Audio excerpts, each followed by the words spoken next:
جب تک اسلام کے اندر تھے، جب بھی یہ اسلام مخالف بیان دیتے رہے،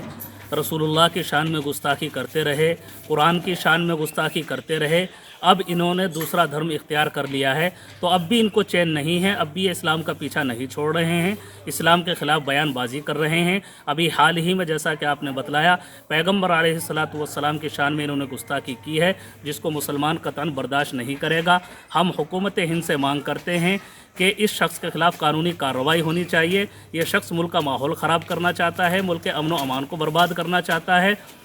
اور میں یہ سمجھتا ہوں کہ اس وقت میں اس طریقے کا بیان دینا، یو پی کے اندر 2022 کا چناؤ نزدیک ہے، چناؤ کو دیکھتے ہوئے ملک کا ماحول خراب کرنے کے لیے شخص اس طریقے کی بیان بازی کر رہا ہے، تو میں تمام ہی دیش کی جنتا سے اپیل کروں گا کہ ایسے ملعون شخص کی کسی بھی بات پر دھیان نہ دیا جائے۔ ہندو مسلمانوں کا جو بھائی چارہ ہے اس کو بنائے رکھیں اور اس ملک کے اندر امن و امان قائم رکھے، اور ساتھ ساتھ میں پھر یہ کہوں گا کہ حکومت ایسے شخص کو جلد سے جلد جیل کی سلاخوں کے پیچھے ڈالے جو ملک کے امن و امان کو برباد کر رہا ہے۔ جب تک اسلام کے اندر تھے، جب بھی یہ اسلام مخالف بیان دیتے رہے، رسول اللہ کی شان میں گستاخی کرتے رہے، قرآن کی شان میں گستاخی کرتے رہے، اب انہوں نے دوسرا دھرم اختیار کر لیا ہے تو اب بھی ان کو چین نہیں ہے، اب بھی یہ اسلام کا پیچھا نہیں چھوڑ رہے ہیں، اسلام کے خلاف بیان بازی کر رہے ہیں۔ ابھی حال ہی میں جیسا کہ آپ نے بتلایا، پیغمبر علیہ الصلوۃ والسلام کی شان میں انہوں نے گستاخی کی ہے، جس کو مسلمان قطعاً برداشت نہیں کرے گا۔ ہم حکومت ہند سے مانگ کرتے ہیں کہ اس شخص کے خلاف قانونی کارروائی ہونی چاہیے۔ یہ شخص ملک کا ماحول خراب کرنا چاہتا ہے، ملک کے امن و امان کو برباد کرنا چاہتا ہے،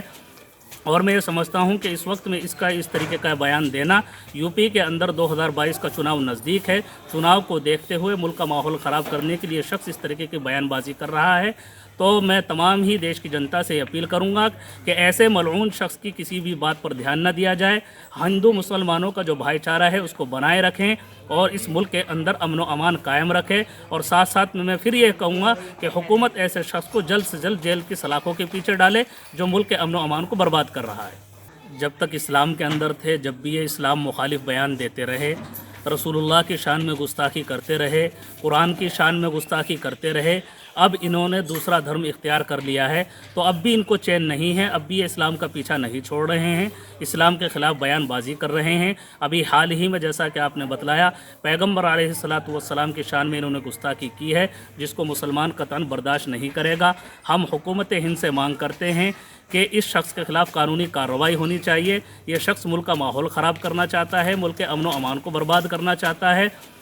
اور میں یہ سمجھتا ہوں کہ اس وقت میں اس طریقے کا بیان دینا، یو پی کے اندر 2022 کا چناؤ نزدیک ہے، چناؤ کو دیکھتے ہوئے ملک کا ماحول خراب کرنے کے لیے شخص اس طریقے کی بیان بازی کر رہا ہے، تو میں تمام ہی دیش کی جنتا سے اپیل کروں گا کہ ایسے ملعون شخص کی کسی بھی بات پر دھیان نہ دیا جائے۔ ہندو مسلمانوں کا جو بھائی چارہ ہے اس کو بنائے رکھیں اور اس ملک کے اندر امن و امان قائم رکھے، اور ساتھ ساتھ میں پھر یہ کہوں گا کہ حکومت ایسے شخص کو جلد سے جلد جیل کی سلاخوں کے پیچھے ڈالے جو ملک کے امن و امان کو برباد کر رہا ہے۔